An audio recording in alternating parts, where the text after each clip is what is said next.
দর্শকবৃন্দ, এই মুহূর্তে আমাদের এই লাইভ অনুষ্ঠানটি আপনারা যারা দেখতে পাচ্ছেন এবং ভবিষ্যতেও এই অনুষ্ঠানটি আপনারা যারা দেখবেন এবং শেয়ার করবেন, তাদের সবার প্রতি রইল আমার সশ্রদ্ধ সালাম।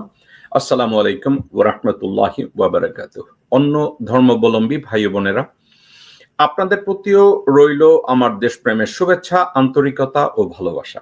হোপফুলি আপনারা সবাই ভালো আছেন। দর্শকবৃন্দ, আজকের আমি মাঝে মাঝে এমন কিছু বিষয় আপনাদের সামনে উপস্থাপন করি, এই বিষয়গুলো উপস্থাপন করার পরে কেন যেন বিষয়গুলো হারিয়ে যায়। কেন হারিয়ে যায় জানেন? বাংলাদেশের সার্বভৌমত্বের ক্ষেত্রে, অস্তিত্ব রক্ষার্থে আমার যে বিষয়গুলোকে আমি তোলার চেষ্টা করি, জনসমক্ষে দেওয়ার চেষ্টা করি, এই বিষয়গুলো নিয়ে অন্য কেউ কথা বলে না। ইভেন দেন অনলাইন অ্যাক্টিভিস্টদের যারা বাংলাদেশের নামে জান পরাণ কাকুতি মিনতি করে জীবন উজাড় করে দেয়, তারাও এই সব সাবজেক্টগুলো নিয়ে আলাপ আলোচনা করে না, কারণ এই সাবজেক্টগুলো থেকে তারা ইচ্ছাকৃতভাবে নিজেদেরকে দূরে রাখে। অনলাইনে ব্যাখ্যা করার চেষ্টা করে তারা ভারত বিরোধী, কিন্তু তারা এইসব সাবজেক্টে কথা না বলে প্রমাণ করে তারাও ভারতের পক্ষে ষড়যন্ত্র করছে। যেমন আমি বেশ কিছুদিন ধরে বাংলাদেশের সীমান্তে আমি বলেছিলাম যে বাংলাদেশের উচিত আমেরিকা অথবা চায়না অথবা টার্কির সাথে সীমান্ত বিষয়ক একটা প্রতিরক্ষা চুক্তি হওয়া উচিত। এটা নিয়ে স্রেফ আমি একা কথা বলি, এটার উপরে আর কেউ কথা বলতে চায় না।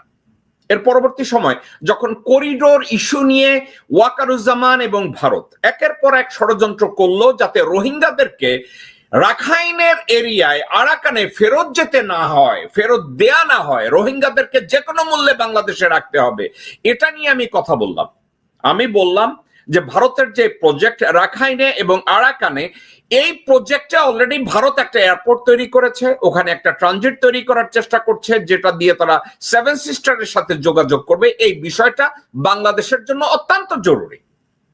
আমি বললাম যে কেন করিডোর বিষয়ে বারবার ওয়াকারুজ্জামান, র এবং বিএনপির কিছু নেতা একের পর এক অন্যায়ভাবে, মিথ্যাভাবে একটা ন্যারেটিভ তৈরি করছে যে বাংলাদেশ করিডোর দিয়ে দিচ্ছে। এটা নিয়ে আমি একটা না, একের পর এক আমি কথাবার্তা বলেছি। এটা নিয়ে কথাবার্তা বলার পরে দেখা গেল এই বিষয়টা আমি যদি এটা নিয়ে কথা না বলি, অন্য কেউ এই বিষয়টা নিয়ে আলোচনা করতে রাজি না। এরপরে আমি অন্য আরেকটা সাবজেক্ট আনলাম আপনাদের সামনে, যে বাংলাদেশে অ্যান্টি এসপিওনাজ ল নাই। বাংলাদেশে ভারতীয় গুপ্তচর যারা কাজ করে তারা অবাধে কাজ করে, তাদেরকে সাজা দেওয়ার জন্য, তাদেরকে গ্রেফতার করার জন্য এমন কোন প্রসেস নাই যেখানে এই গুপ্তচরদেরকে অ্যারেস্ট করা হবে এবং তাদেরকে বিচারের আওতায় আনতে হবে। এটা নিয়ে অনলাইন অ্যাক্টিভিস্টদের কেউ কথা বলবে না। এখন কথা হচ্ছে, অনলাইন অ্যাক্টিভিস্টরা কথা বলবে না, আর্মি কথা বলবে না, অন্তর্বর্তীকালীন সরকার কথা বলবে না, মিডিয়া কথা বলবে না। কেন কথা বলবে না? তাহলে তাদের ভিতরে গুপ্তচর বৃত্তি, নিজেরাই গুপ্তচর বৃত্তিতে আছে, যেখান থেকে তারা পয়সা আর্ন করছে। দর্শকবৃন্দ, আজকের এই বিষয়গুলো নিয়ে আমি কেন কথা বলছি? একটা কঠিন বিষয়, এটার সাথে একটার সাথে আর একটা অঙ্গাঙ্গি ভাবে জড়িত। আপনাদেরকে আমি একটা কথা বলি, as a matter of fact, রোহিঙ্গাদেরকে যাতে মায়ানমারে ফেরত দেয়া না হয়, এই জন্য জেনারেল ওয়াকারুজ্জামান, বিএনপির কিছু নেতা এবং র একত্রে ষড়যন্ত্র করলো ডক্টর খলিলের বিরুদ্ধে। তারা বলল করিডোর দেয়া হচ্ছে, করিডোর দেয়া হচ্ছে। এই আলাপ আলোচনা করে রোহিঙ্গাদেরকে যাতে ফেরত দেওয়া না হয়, এই ব্যবস্থাটা তারা তৈরি করে রেখেছে। ভারত জেনারেল ওয়াকারকে সমর্থন দিচ্ছে। ওয়াকার এবং আরো 20-30 জন 40 জন কুত্তার বাচ্চা যারা আর্মির জেনারেল টাইটেল নিয়ে বসে আছে, এই হারামখোর কুত্তার বাচ্চারা রোহিঙ্গারা যাতে রাখাইনে ফেরত না যায়, কারণ অলরেডি ভারত ওখানে একটা ট্রানজিট তৈরি করে ফেলেছে, ওখানে মিলিয়ন মিলিয়ন ডলার খরচ করেছে ভারতের ইনভেস্টমেন্টকে কাজে লাগানোর জন্য। ওয়াকারের উপরে তারা ইনভেস্ট করছে, ষড়যন্ত্র করছে বাংলাদেশের কয়েকজন জেনারেল মিলে, যাতে এই রোহিঙ্গারা আর কোনোদিন রাখাইনে ফেরত যেতে না পারে। কারণ রাখাইনে যদি ফেরত যায় তাহলে ভারতের এই ইনভেস্টমেন্ট মাঠে মারা যাবে। আজকের এই বিষয়টাকে আমি কেন টানলাম অন্য একটা কারণে। আপনারা জানেন, ইতিমধ্যে খবরের কাগজে দেখেছেন যে লালমনিরহাট জেলার পাটগ্রাম এবং হাতীবাঙ্গা থানা আক্রমণের মুখে পড়েছে। বাংলাদেশে এত জেলা এত বিভাগ থাকার পরে রংপুর বিভাগের লালমনিরহাটে হঠাৎ করে এই হামলাটা কেন হলো? আপনারা কি কেউ একবার চিন্তা করতে পেরেছেন? আমি আপনাদেরকে দেখাই। হাতীভাঙ্গা এবং পাটগ্রাম, দেখেন এখানে হামলা হয়েছে বুধবার ৩রা জুলাই, এখানে হামলা হয়েছে। আবার দেখেন এখানে হামলা হয়েছে, আবার দেখেন এখানে হামলা হয়েছে। আপনারা বলছেন ভাই এটার সাথে আপনি কি বুঝাতে চাচ্ছেন? কি বুঝাতে চাচ্ছি দর্শকবৃন্দ, আর পারি না। অনেক সময় আমি চিন্তা করি কি জানেন, আপনাদের সামনে আর এগুলো নিয়ে আমি আর কথা বলবো না। আমি চিন্তা করি আর টকশো করবো না, আমার টকশো করার দরকার নেই। আপনাদের সামনে এসব নিয়ে আলোচনা করার আর দরকার নেই। আমি যে মিল্টন কথা না বললে কিছু আসবে যাবে না, বিরক্ত হয়ে যায়, যেগুলো নিয়ে আর কথা বলার দরকার নেই। অন্তর্বর্তীকালীন সরকার অর্থাৎ ডক্টর মোহাম্মদ ইউনূস এবং ডক্টর খলিল চিন্তা করলেন চায়নাকে দিয়ে লালমনিরহাটের যে এয়ারপোর্ট আছে এই এয়ারপোর্টটাকে অ্যাক্টিভেট করাবেন, এটাকে অ্যাক্টিভ করবেন। ওটা এখন বন্ধ আছে। চায়নার সাথে আলাপ আলোচনা করলেন, আলাপ আলোচনা অলমোস্ট কমপ্লিট, যে তারা এসে লালমনিরহাটের এয়ারপোর্টের ওটাকে অ্যাক্টিভেট করার জন্য যা যা করার সেটা তারা করবে। ঠিক আছে, তো চায়না এভাবে প্ল্যান করছে, ওখানে কাজ করবে, সবকিছু ঠিকঠাক। এর সাথে ওয়াকারুজ্জামান এইখানকার ছেলে বলে বসলো বাংলাদেশের অভ্যন্তরে বিদেশিদেরকে কোনো কাজ করতে দেয়া হবে না। মাদারচোদ ওয়াকারুজ্জামান এই শুয়োরের বাচ্চা বলে না রূপপুর পারমাণবিক বিদ্যুৎ কেন্দ্রে কি করে? মাদারচোদ শুয়োরের বাচ্চা তো লাগেরা আইসা রূপপুর বিদ্যুৎ কেন্দ্রে কাজ করছে। এইখানকে পোলা ওয়াকার এই মাদারচোদ কি করছে? বলছে বিদেশিদেরকে ওখানে কাজ করতে দেয়া হবে না, বাংলাদেশের অভ্যন্তরে নাকি সার্বভৌমত্বের ক্ষতি হয়। ওর বউয়ের লাঙ্গের মধ্যে পোকা পড়ছে, কুত্তার বাচ্চা ওয়াকার বলছে ওখানে আর কি সার্বভৌমত্বের ক্ষতি হবে। ওখানে তারা লালমনিরহাটে ওখানে কাজ করতে দিবে না।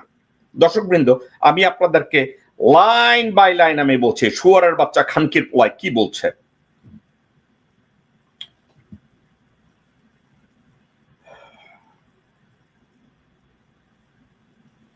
ওকে, আপনাদেরকে বললে আপনারা অবাক হবেন। ভারতের শিলিগুড়ির কাছে চীন লালমনিরহাট বিমানবন্দর পুনর্নির্মাণের খবরের মধ্যে বাংলাদেশ সেনাবাহিনীর সেনাপ্রধান ওয়াকার জানিয়েছে যে তারা কোনো বিদেশি সত্তাকে এমনভাবে দেশে কাজ করতে দেবে না যা তাদের নিরাপত্তা এবং জাতীয় স্বার্থের ক্ষতি করে। কে বলছে? মাদারচোদ পতিতার সন্তান। ওর মাকে 25,000 বার নেরিকুত্তা এবং ভারতীয় সন্ন্যাসীরা ধর্ষণ করার পরে এই ওয়াকারের জন্ম হয়েছে। এই মাদারচোদ প্রথম বলেছে করিডোর দেবে, ওর বউরে বেশ্যাবৃত্তি করানোর জন্য করিডোর দেবে, যার জন্য রোহিঙ্গাদের রাখাইনে ওখানে পাঠানোর জন্য হিউম্যানিটেরিয়ান চ্যানেল দিলে ওর মাকে ধর্ষণ করবে। ওয়াকারের বউকে আমির খসরু মাহমুদ চৌধুরী ওর মেয়েকে এবং বউকে এবং সামালবায়াতকে এবং সালাউদ্দিনের বউ এবং সন্তানদেরকে ভারতীয় কুত্তা এবং পতিতার বাচ্চারা এসে ধর্ষণ করবে, এই অজুহাত দিয়ে মানবিক চ্যানেলের বিরোধিতা করা হলো। মূলত তারাই বিরোধিতা করে কি করেছে আপনারা কি জানেন? রোহিঙ্গাদেরকে যাতে ফেরত দেয়া না হয়, রোহিঙ্গাদেরকে যেন বাংলাদেশে স্থায়ী করে ভারতের কালাদান প্রজেক্ট রাখাইনে এবং আরাকানে ওটার জন্য কমপ্লিট করতে দেয়া হয়। দর্শকবৃন্দ, সাবজেক্টটা আমার রাগ করার না, আপনাদেরকে আমি বলি, একটা বেশ্যাকে যদি দৌলত দিয়ায় 25 বছর বেশ্যাবৃত্তি করতে দেয় এবং 25 বছর বেশ্যাবৃত্তি করার পরে ওই বেশ্যাটা যদি গর্ভবতী হয়, ওই গর্ভ থেকে যেই সন্তান হয় ওই সন্তানের নাম হবে ওয়াকারুজ্জামান। আর সোনাদিয়ায় যদি 30 বছরে কেউ বেশ্যাবৃত্তি করে, সোনাদিয়ায় এই 30 বছর বেশ্যাবৃত্তি করার পরে ওইখানে যদি একটা বাচ্চার জন্ম হয়, ওই বাচ্চাটার নাম হবে বিএনপির সাউয়া। আর টানবাজারে যারা গত 55 বছর বেশ্যাবৃত্তি করছে, ওই বেশ্যার পেট থেকে যদি কোনো বাচ্চার জন্ম নেয়, ওই বাচ্চার নাম হবে আমির খসরু মাহমুদ চৌধুরী। এবং বাংলাদেশের রাস্তাঘাটে যদি একটা বেশ্যা 25 বছর জন্মায়, বেশ্যাবৃত্তি করে, তারপরে যদি প্রেগনেন্ট হয় এবং ওখানে যদি একটা বাচ্চা হয়, ওই বাচ্চার নাম হবে আব্দুল আউয়াল মিন্টু। আজকের এই কথাগুলো কেন বলছি? লালমনির বাংলাদেশে এত জায়গা থাকতে কোন থানায় এভাবে হামলা হয় না। অন্তর্বর্তীকালীন সরকারের আমলে কোন জায়গায় হামলা হয় না। হামলা হয়েছে কোথায়? লালমনিরহাট থানার পাটগ্রামে। ওয়াকার এবং একত্র করে ষড়যন্ত্র করেছে যে লালমনিরহাট জেলাকে অস্থিতিশীল পরিস্থিতি তৈরি করতে হবে। এমন অস্থিতিশীল পরিস্থিতি তৈরি করবে যাতে করে বিদেশি চাইনিজরা বা কেউ এসে ওখানে কোনো প্রজেক্টে কাজ করতে না পারে। তো কি করেছে? একটা অজুহাত তৈরি করেছে। ভ্রাম্যমাণ আদালতে কে কোন জায়গা দিয়ে সাজার জন্য সাজা দিছে, এই জন্য থানায় আক্রমণ করছে, অমুক জায়গায় এইটা করছে, এই জন্য থানায় আক্রমণ করছে। দর্শকবৃন্দ এবং বাংলাদেশি ভাই ও বোনেরা, এটা জাস্ট একটা ন্যারেটিভ তৈরি করেছে। মূল বিষয়টা কি জানেন? লালমনিরহাটে চাইনিজ এই এয়ারপোর্টের রিওপেন করার কাজটাকে যে কোনো মূল্যে বন্ধ করতে হবে। এখন আপনারা খবরের কাগজে পড়েছেন পাটগ্রাম এবং হাতীভাঙ্গায় এ ধরনের আক্রমণ হয়েছে, এটা বোধহয় নর্মাল না। দর্শকবৃন্দ, আপনাদেরকে একের পর এক আমি সত্য কথাগুলো যখন বলি হারিয়ে যায়। আপনারা নিজেদের ছবি সামাজিক মিডিয়ায় দেন, কিন্তু এগুলো নিয়ে আপনারা শেয়ার করেন না, এগুলো নিয়ে আপনারা আলোচনা করেন না। এখন ওই বিষয়টা নিয়ে আমি বলি। ওয়াকারুজ্জামান বলেছে বিদেশি সত্তাকে এমন ভাবে দেশে কাজ করতে দেবে না যা তাদের নিরাপত্তা এবং জাতীয় স্বার্থের ক্ষতি করে। রংপুর বিভাগের অন্তর্গত লালমনিরহাট বিমান ঘাঁটিতে ভারতীয় সীমান্ত থেকে 20 কিলোমিটার দূরে অবস্থিত এবং কৌশলগত শিলিগুড়ি করিডোরের খুব কাছে অবস্থিত। মূলত 1931 সালে নির্মিত দ্বিতীয় বিশ্বযুদ্ধের সময় মিত্র বাহিনীর দ্বারা ব্যবহৃত একটি সামরিক বিমান ঘাঁটি। এটি বাংলাদেশ বিমান বাহিনীর দ্বারা পরিচালিত হয়।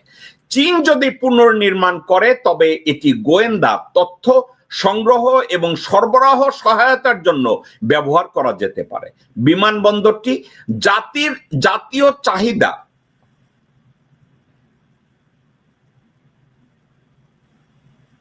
জাতীয় চাহিদা পূরণের জন্য পুনরুজ্জীবিত করা হচ্ছে, যার মধ্যে রয়েছে অ্যারোস্পেস বিশ্ববিদ্যালয়। চীনা সম্পৃক্ততার বিষয়ে আমার কাছে কোনো তথ্য নাই। নিশ্চিন্ত থাকুন, কোনো বিদেশি সত্তাকে এমন ভাবে কাজ করতে দেয়া হবে না। এ কথা কে বলছে? ওয়াকারুজ্জামান বলছে ওখানে চায়নাকে কাজ করতে সে দেবে না। কেন দেবে না? ঠিক ভারতীয় স্বার্থে। ওয়াকারের শক্তি কি? চুপ্পু। ওয়াকারের শক্তি কি? শিরিন শারমিন। ওয়াকারের শক্তি কি? 30 থেকে 40 জন জেনারেল আছে তার ফেভারে। ওয়াকার ওখানে বসে বসে ষড়যন্ত্র করবে, করিডোরের কথা বলে আপনাদেরকে মাথা পাগল বানায় দিবে। বিএনপির লোকজনরা ওয়াকারের সুরে গান গাইবে। বিএনপির সাউয়া ওয়াকারের বাসায় গিয়া রয়ের পরিকল্পনা দিবে, রয়ের প্ল্যান দিবে। আবার এই সালাউদ্দিনের ষড়যন্ত্রে বিএনপির লোকজনদেরকে সামনে রেখে রয়ের লোকজনরা, ভারতের রয়ের লোকজনরা সেনাবাহিনীর ওই লোকজনদের সহায়তায়, সেনাবাহিনী বলতে আমি সেনাবাহিনী না, ওয়াকারুজ্জামানের সহায়তায় পাটগ্রামে অ্যাটাক হচ্ছে, হাতীভাঙ্গায় অ্যাটাক হচ্ছে, লালমনিরহাট সদরে অ্যাটাক হচ্ছে, বিভিন্ন জায়গায় অ্যাটাক হচ্ছে। লালমনিরহাটকে অস্থিতিশীল করতে হবে একটা কারণে, ওখানে যেন কোনো অবস্থাতে ওই লালমনিরহাট এয়ারপোর্টকে রিওপেন করা না হয়, ওখানে যেন কোনো কাজ করতে দেয়া না হয়। তো দর্শকবৃন্দ, রোহিঙ্গাদের প্রত্যাবর্তনের বিষয়ে ডক্টর খলিল এবং ডক্টর মোহাম্মদ ইউনূস এবং অ্যান্তনিও গুতেরেসের যে পরিকল্পনা যে রাখাইনে রোহিঙ্গাদেরকে ফেরত দেওয়া হবে, এ ব্যাপারে ওয়াকার কি সফল হচ্ছে?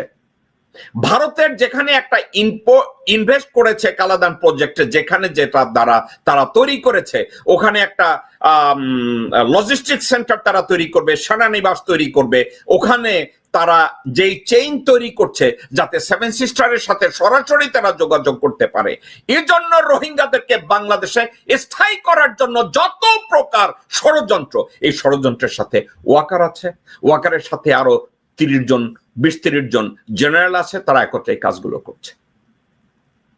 এই ষড়যন্ত্রের কথা একের পর এক আমি আপনাদের সামনে প্রকাশ করছি। আজকের আমি লালমনিরহাট এয়ারপোর্টে যাতে চায়নার এই প্রজেক্ট ফেল করে, চায়নার এই প্রজেক্ট যেন ভবিষ্যতে সামনে না এগোয়। আপনি কি জানেন ভারতের পত্রপত্রিকা ওয়াকার বন্দনায় ব্যস্ত? ভারতীয় পত্রপত্রিকা ওয়াকারকে বলে যে একে ডক্টর ইউনূসকে সে বৃদ্ধাঙ্গুলি দেখাচ্ছে, ডক্টর মোহাম্মদ ইউনূস নাকি তাকে নিয়ন্ত্রণ করতে পারছে না, ডক্টর মোহাম্মদ ইউনূসের কোনো কথা ওয়াকার গায়ে তুলছে না। এমনকি এটাও বলা হচ্ছে ভারতীয় পত্রপত্রিকায় যে জেনারেল ওয়াকার ডক্টর মোহাম্মদ ইউনূস নাকি ওয়াকারকে 20-25 বার কল করছে, ওয়াকার কথাও বলে নাই। শুনেছেন এ ধরনের কথাবার্তা? এই বেশ্যার ছেলে ওয়াকার, বেশ্যার জামাই ওয়াকার, বেশ্যার ভগ্নিপতি ওয়াকার, এই ষড়যন্ত্রগুলো একটার পর একটা ওখানে করে যাচ্ছে। সাথে কে আছে? নৌবাহিনীর প্রধান, সাথে আছে বিমান বাহিনীর প্রধান, সাথে আছে জেনারেল হাফিজ, সাথে আছে জেনারেল ফেরদৌস।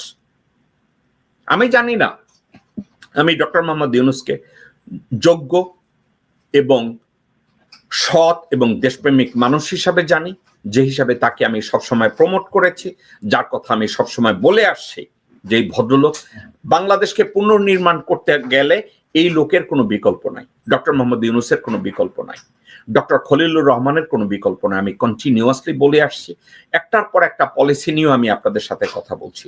কথা বলার পিছনে একটাই কারণ, বাংলাদেশকে রক্ষা করতে গেলে এই কাজগুলো প্রায়োরিটাইজ করতে হবে। কিন্তু আমি কন্টিনিউয়াসলি আপনাদের সামনে এসে একের পর এক কথাগুলো বলে যাচ্ছি। আমি বলেছি গুপ্তচর বৃত্তিকে স্টপ করার জন্য এই ব্যাপারে স্পেশাল একটা আইনে রাইট ওয়েতে তৈরি করে ইম্পোজ করতে হবে, এক্সিকিউট করতে হবে। আমি বলেছি। এখন আমি বললে এই সাইটটা নিয়ে আমাকে জানানোর দরকার নাই, কিন্তু বাংলাদেশের মানুষ তো জানবে, মানুষের তো জানার দরকার আছে যে গুপ্তচর বৃত্তি রোধে বাংলাদেশে স্ট্রং একটা আইন তৈরি হয়েছে, যেই আইনের মিনিমাম সাজা হবে মৃত্যুদণ্ড। এ ধরনের একটা আইন তৈরি করে গুপ্তচর বৃত্তিকে থামাতে হবে, কারণ বাংলাদেশের প্রতিটা ঘরে ঘরে এখন গুপ্তচররা বসে আছে। আমি সেনাবাহিনীকে বলবো গুপ্তচর বৃত্তি আইন করতে, তারা করবে না, কারণ তাদের ভিতরে গুপ্তচররা রয়েছে। ডিজিএফআই হেডকোয়ার্টারে রয়্যাল লোকজনরা বসে আছে। বিএনপির লোকজনদেরকে বলবো গুপ্তচর বৃত্তি আইন প্রবর্তন করো, তাদেরকে বলবো যে এটা তৈরি করো। কারা গুপ্তচর বৃত্তি আইন তৈরি করবে?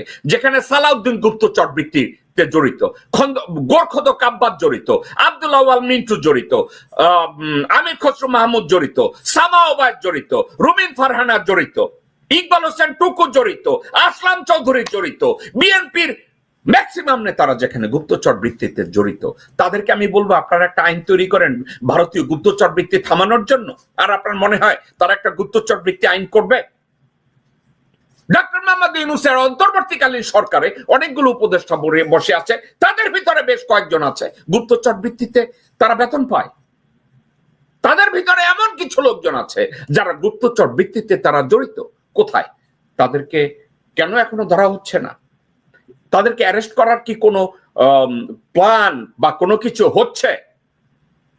আমি ডক্টর মোহাম্মদ ইউনূস এবং ডক্টর খলিলকে বলছিলাম, ইদার আপনারা ঠিকমতো দায়িত্ব পালন করেন, আর যদি দায়িত্ব পালনে ব্যর্থ হন বিশাল একটা প্রেস কনফারেন্স করে বলেন অমুক অমুক অমুক এই কাজগুলো করছে না বা কাজ করতে দিচ্ছে না। আপনারা না কাজ করছেন, না নিজের ব্যর্থতা স্বীকার করছেন? মধ্যে থেকে কাদেরকে আপনারা হোস্টেস বানাচ্ছেন? 20 কোটি জনগণকে। 20 কোটি জনগণ হোস্টেজ হয়ে বসে আছে। আপনারা গুপ্তচর ব্যক্তির উপরে কোনো আইন করছেন না। করিডোরের সাবজেক্টে আপনাদেরকে সমালোচনা করেছে এই 30, আমি বলেছিলাম 25 বছর একটা বেশ্যা যদি বেশ্যাবৃত্তি করে, 25 বছর বেশ্যাবৃত্তি করার পরে ওই বেশ্যা যদি গর্ভবতী হয়, ওই গর্ভের থেকে বেরিয়ে আসে ওয়াকারুজ্জামান। এবং 10 বছর কোন বেশ্যা যদি বেশ্যাবৃত্তি করে এবং বেশ্যাবৃত্তির পরে সে যদি বাইরে আইসা বলে আমি কাউকে বিয়া করব, তাহলে তার জামাই হবে ওয়াকারুজ্জামান। রোহিঙ্গাদেরকে ফেরত না দেওয়ার জন্য যে ষড়যন্ত্র ওয়াকার করেছে, সেই ষড়যন্ত্রে এই করিডোরকে, এই হিউম্যানিটেরিয়ান চ্যানেলটাকে করিডোর বানানো হয়েছে। করিডোরের ষড়যন্ত্রে আপনারা সবাই বুঝে ফেলেছেন, ইউনুস করিডোর দিয়েছে, জাতীয় স্বার্থে এটা দেওয়া যাবে না, সার্বভৌমত্ব রক্ষার্থে এটা দেওয়া যাবে না। কিন্তু বেশ্যার ছেলে ওয়াকারকে কেউ জিজ্ঞাসা করে নাই যে বেশ্যার ছেলে ভারতকে ট্রানজিট দিয়েছিস, একটার পর একটা rail transit, air transit, port transit, মাদার চোদ, তুই তোর বউরে পর্যন্ত ট্রানজিট দিছিস, তোর বউয়ের কাপড়ের তল পর্যন্ত তুই ট্রানজিট দিছিস, তখন তোর বাজে নাই। কিন্তু রোহিঙ্গাদের ফেরত দেবে, এই ক্ষেত্রে একটা হিউম্যানিটেরিয়ান চ্যানেল তৈরি করবে রোহিঙ্গাদের ফেরত দেওয়ার জন্য, এখানে তোর বাধা হয়ে গেল। আজকে লালমনিরহাটে তারা, আপনারা কি জানেন ভারত অলরেডি কাউন্টার ত্রিপুরা এয়ারপোর্টের, মেঘালয়ের ওখানে ত্রিপুরায়, ওখানে তাদের আরেকটা এয়ারপোর্ট তারা অ্যাক্টিভেট করছে কাউন্টার করার জন্য। আরে বেশ্যার ছেলে, বেশ্যার ছেলে, বেশ্যার হাজবেন্ড, বেশ্যার আত্মীয় ওয়াকার বলে লালমনিরহাটে কাজ করতে দেয়া হবে না। এখন পাটগ্রামে আজকের অ্যাটাক করে, হাতিবান্ধায় কালকের অ্যাটাক করে, পরশুদিন লালমনিরহাট এয়ারপোর্টের পাশে আগুন জ্বালাবে, বিএনপির লোকজনরা ওখানে আগুন মিছিল করবে, মশাল মিছিল করবে, ওয়াকার এটাকে সমর্থন দিবে। তাইলে আপনারা একটার পর একটা বলবেন ইউনুস বিচার করতে পারে না। আমাকে কে যেন বলছে ইউনুস বিচার করতে পারে না, ইউনুস ব্যর্থ হয়েছে বাংলাদেশ শাসন করতে, ইউনুস এই বিচার করতে পারে না, ইউনুস ওই বিচার করতে পারে না। আমি এটার জবাব একটা কথা বলছি, ওয়াকার ইনভেস্টিগেটরদের নিয়ন্ত্রণ করছে ওয়াকার, কারণ পুলিশের ম্যাজিস্ট্রেসি পাওয়ার তার কাছে, আর্মিকে ম্যাজিস্ট্রেসি পাওয়ার দেওয়া হয়েছে, ওয়াকার ওটা নিয়ন্ত্রণ করে। তদন্তের ক্ষেত্রে, ইনভেস্টিগেশনের ক্ষেত্রে, ইন্টেলিজেন্স ক্ষেত্রে ওয়াকার নিয়ন্ত্রণ করে। জুডিশিয়ারি ওয়াকার নিয়ন্ত্রণ করে। কেমনে নিয়ন্ত্রণ করে? জুডিশিয়ারি কেমনে ওয়াকার নিয়ন্ত্রণ করে আমার কাছে জানতে চান? আর একটা বেশ্যার হাজবেন্ড আছে না চুপ্পু, বঙ্গভবনে বসা, আপনারা বলবেন ডক্টর ইউনুস এইটা করে না, ডক্টর ইউনুস এইটা করে না। কিন্তু আপনাদের কাউকে তো, আমি তো রাস্তায় দেখি না আপনাদেরকে নামতে, আমি আপনাদেরকে তো কোনো জায়গায় এভাবে কথাও বলতে দেখি না। ওয়াকার যখন সে পেশাব করে, ফোটা ফোটা পেশাব করে, ওই পেশাব খায় মাসুদ কামাল, ওই পেশাব খায় মনির হায়দার, ওই পেশাব খায় অনলাইন অ্যাক্টিভিস্টদের কেউ কেউ, এবং তারপরে তারা একটা ন্যারেটিভ তৈরি করে যেটা বাংলাদেশের বিপক্ষে যায় এবং ভারতের পক্ষে যায়। আপনারা যদি একবার চিন্তা করে দেখেন, আপনাদেরকে আমি জিজ্ঞাসা করি, আমি যে গুপ্তচর বৃত্তি আইন এটা যে নিয়ে কথা বলছি, আপনারা শুনেছেন কেউ এটা নিয়ে কথা বলছে? বলবে না। অথচ ভারতের বিরুদ্ধে কথা বলতে বলতে তারা তাদের পাছার কাপড় ভিজায় ফেলায়, অনলাইন অ্যাক্টিভিস্টদের কেউ কেউ পুটকির কাপড় ভিজায় ফেলায়, কিন্তু গুপ্তচর বৃত্তি আইন নিয়ে তারা কথা বলে না। কেন বলে না জানেন? হয়তো এই মাদারচোদরা নিজেরাই গুপ্তচর। আমি যখন সীমান্তের কথা বলছি যে বিজিবিকে সীমান্ত থেকে সরিয়ে ভারতের রেড আর্মিকে ওখানে দেওয়া হোক, অথবা আমেরিকার মেরিনদের আমাদের বর্ডারে দেওয়া হোক, ঠিক যেভাবে সিঙ্গাপুরে দেওয়া আছে, তাইওয়ানে দেওয়া আছে, দক্ষিণ কোরিয়া দেওয়া আছে, জাপানে দেওয়া আছে, এটা নিয়ে কেউ কথা বলে না। কেন বলে না জানেন? উপর থেকে বলে আমরা ভারত বিরোধী, কিন্তু তলে তলে তারা ভারতের পক্ষে কাজ করছে। যেমন উপর থেকে বলে আমরা বাংলাদেশের প্রত্যেকটা অন্যায় নিয়ে কথা বলি, শাহ আলমের বিরুদ্ধে কথা বলে না, বসুন্ধরার বিরুদ্ধে কথা বলে না, কারণ শাহ আলমের পুরুষাঙ্গ এত বড় যে নিউ ইয়র্কের হিরো আলমের মুখ পর্যন্ত ওই পুরুষাঙ্গ পৌঁছে যায়, ওইটা নিয়ে কথা বলে না। প্যারিস পর্যন্ত পৌঁছে যায়, কথা বলে না। এখন আজকের আমাকে জানানো হলো যে পাটগ্রামে অ্যাটাক হওয়ার সাথে সাথে এখন আবার হাতীবান্ধায়ও ওখানে থানা ঘেরাও করা হয়েছে। কারা করছে? ওয়াকারের ষড়যন্ত্র। কারা করছে? রয়ের ষড়যন্ত্র। আসল প্রেক্ষাপটটা কোনটা? লালমনিরহাট এয়ারপোর্টের কাজ হতে দেয়া যাবে না। বাংলাদেশের প্রত্যেকটা জায়গায় আইন শৃঙ্খলা পরিস্থিতির অবনতি করা হচ্ছে। কারা করছে? বিএনপি সেওয়া করছে, ওয়াকারের সাথে একত্রে ষড়যন্ত্র করে করছে, মির্জা ফাক করছে, গোরখোদক আব্বাস করছে। আপনারা অবাক হয়ে যাবেন, আপনারা অবাক হয়ে যাবেন।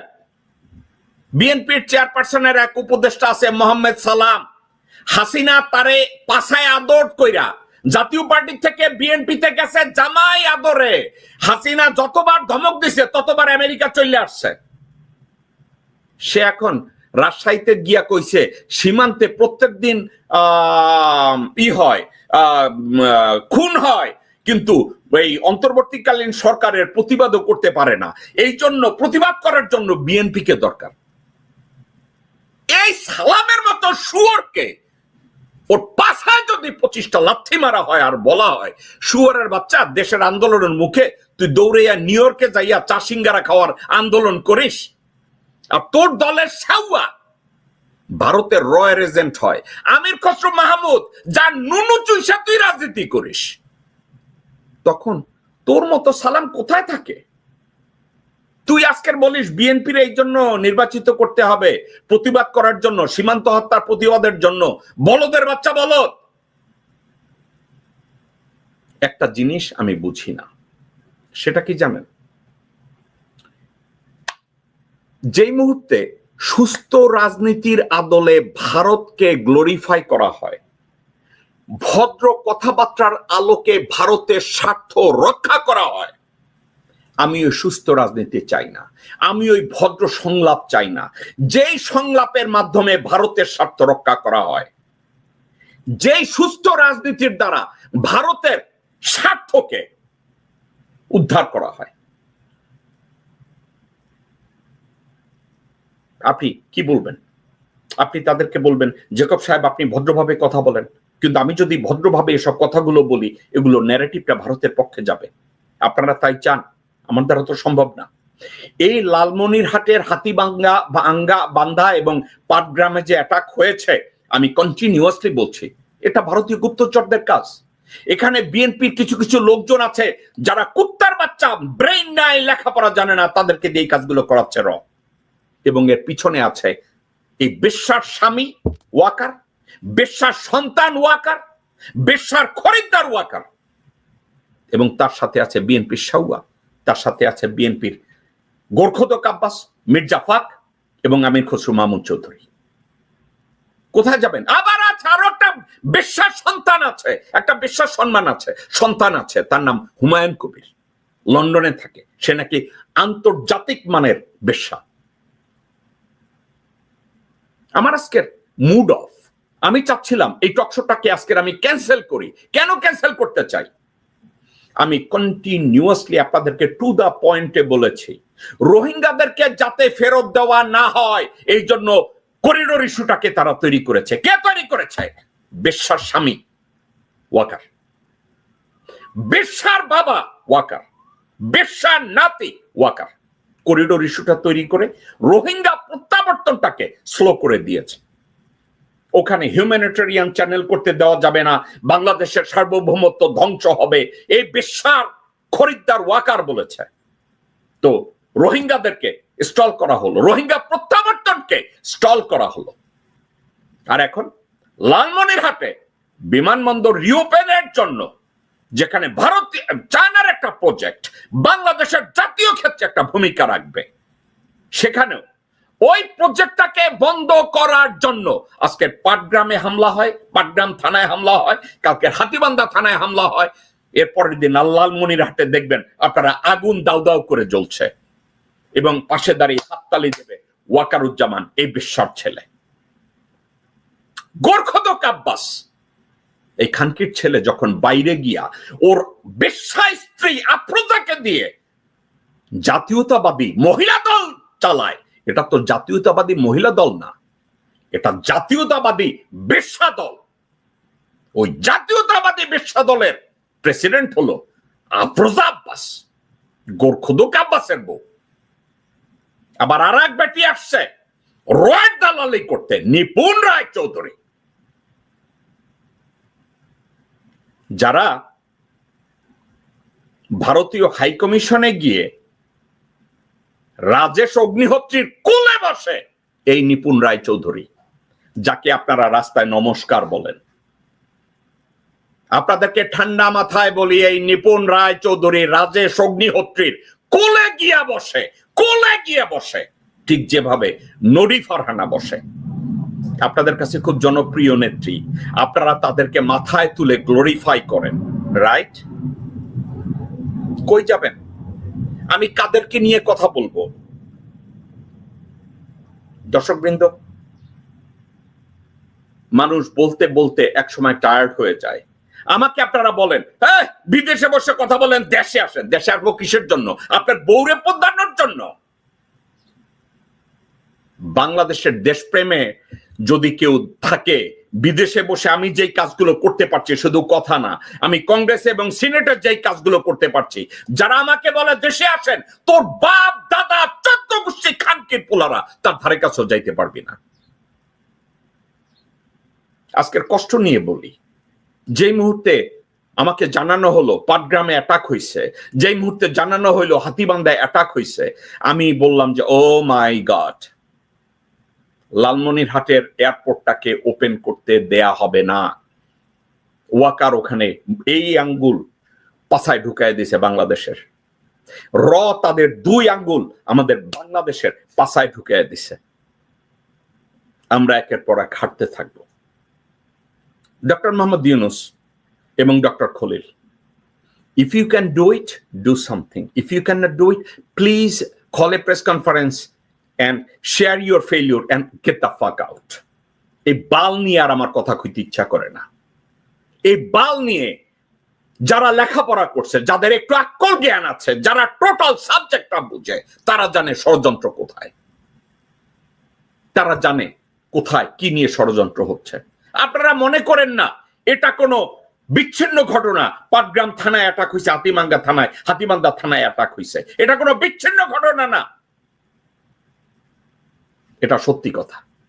লালমনিরহাটকে অস্থিতিশীল করা হবে একটা কারণে, ওখানকার এয়ারপোর্টটা যেন খোলা না হয়। ওই এয়ারপোর্টে যেন চীনা কন্ট্রাক্টররা এসে ওটাকে অ্যাক্টিভেট করতে না পারে, ওটাকে রিওপেন করতে না পারে। বাংলাদেশের জাতীয় স্বার্থে ওটার জন্য রিওপেন না হয়, করতে দেয়া হবে না। ওয়াকার দাঁড়ায় বলবে বাংলাদেশের সার্বভৌমত্ব, ওর বউয়ের ভোদা আর ওই কুত্তার বাচ্চার মুখ ওই লালমনিরহাটের ওইখানে। দর্শকবৃন্দ, এটাই যদি হয় আমাদের দেশ, এটাই যদি হয় আমাদের দেশের সোনা প্রধান, বাংলাদেশের জুনিয়র অফিসার, সেনাবাহিনীর জুনিয়র অফিসার, নৌবাহিনী বিমান বাহিনীর জুনিয়র অফিসার, আমি তোমাদের দৃষ্টি আকর্ষণ করে বলছি, আমি বলছি, আমার বলা হয়তো এক সময় থেমে যাবে। বাংলাদেশের অস্তিত্ব তখন থাকবে না। তখন তোমরা বইলো না যে তোমাদেরকে হুঁশিয়ার করা হয় না, বইলো না যে তোমাদেরকে হুঁশিয়ার করা হয় না, বইলো না যে রোহিঙ্গারা কেন ফেরত গেল না, এই মাদারচোদ ওয়াকারের জন্য। এইটা বইলো না রোহিঙ্গাদেরকে কেন তাড়ানো হয় নাই, এই মাদারচোদ বিএনপির সাউয়ার জন্য, বিএনপির আমির খসরু মাহমুদ চৌধুরীর জন্য, বিএনপির আব্দুল আউয়াল মিন্টুর জন্য, বিএনপির মোহাম্মদ সালামের জন্য, বিএনপির হুমায়ুন কবিরের জন্য। বইলো না তোমরা সেনা নৌ বিমান বাহিনীর জুনিয়র অফিসাররা যে ভাই বা স্যার কেন হইল না লালমনিরহাট ওপেন? এই লোকগুলোর জন্য। বাংলাদেশ কোথায় যাবে, কেমন যাবে, আমাকে আপনি বলেন। আপনারা সবাই আমাকে বলেন জেকব ভাই ভদ্রভাবেও কথা বলা যায়, ভদ্রভাবেও কথা বলা যায়। ভদ্রভাবে কথা বললা পৃথিবীতে বিপ্লব আসে নাই। যেই মাদারসানরা আমাকে ভদ্রভাবে কথা বলতে বলে, আমি সারা জীবন ভদ্রভাবে কথা বলবো। ডানের পাতা পায়ে যাবে না। ভদ্রতার মুখোশ পরে যেই মাদার চোদরা আপনাদের সামনে কথা বলে, এই মাদার চোদরা আপনার বন্ধু না। ভদ্রতার বেশে আপনার সামনে বসে যারা দেশপ্রেমিক হয়ে কথা বলে, এই মাদার চোদরা আপনার শত্রু, আপনার সন্তানের শত্রু, আপনাদের পরবর্তী জেনারেশনের শত্রু। কথাটা আপনারা মনে রাখেন। দর্শকবৃন্দ, এই ছিল আমাদের শো। আগামীকালকের বাংলাদেশ সময় রাত 11টায় অন্য কোনো বিষয় নিয়ে আমি আপনাদের সামনে কথা বলবো। বাট আমি সত্যিকার অর্থে কনসিডার করছি আমার এই টকশো বন্ধ করে দিতে, কারণ আর ইচ্ছা করে না। কারণ বাংলাদেশের বর্তমান যে প্রেক্ষাপট, আপনারা ঘরে বসে থাকবেন, আপনারা মনে করবেন ফেসবুকে একটা স্ট্যাটাস দিলে সবকিছু অর্জন হয়ে যাবে। আজকের আমি এই মুহূর্তে নিউ ইয়র্কে নাই, আমি নিউ ইয়র্কের বাইরে। কেন এসেছি জানেন? দেশের জন্য কোনো জায়গায় হাত পা ধরে গিয়ে বিদেশি কাউকে কনভিন্স করা যায় কিনা। আজকের আমি আমেরিকায় থেকে কনভিন্সের জন্য ওয়াশিংটন ডিসিতে যেতে পারি, ভার্জিনিয়া যেতে পারি, আর্লিংটনে যেতে পারি। আমি বাংলাদেশে থাকলে কি করতাম? কারো বালে গাব দিতাম?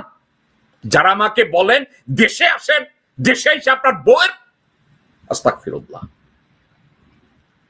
ভালো থাকুন, সুস্থ থাকুন।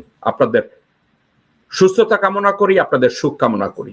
আমাদের বাংলাদেশটা কিভাবে রক্ষা পাবে আমি প্রতিনিয়ত কাজ করি, আপনাদেরও কিছু দায়িত্ব আছে। উপসংহারে আমি শুধু এটাই বলবো, লালমনিরহাটের পাটগ্রাম এবং হাতিবাঙ্গা বান্দায় যে থানায় হামলা করানো হয়েছে, এটা রয়ের ষড়যন্ত্র। লালমনিরহাটকে ঘিরে, লালমনিরহাট এয়ারপোর্টকে ঘিরে বিশাল এক ষড়যন্ত্র দানা বাঁধছে।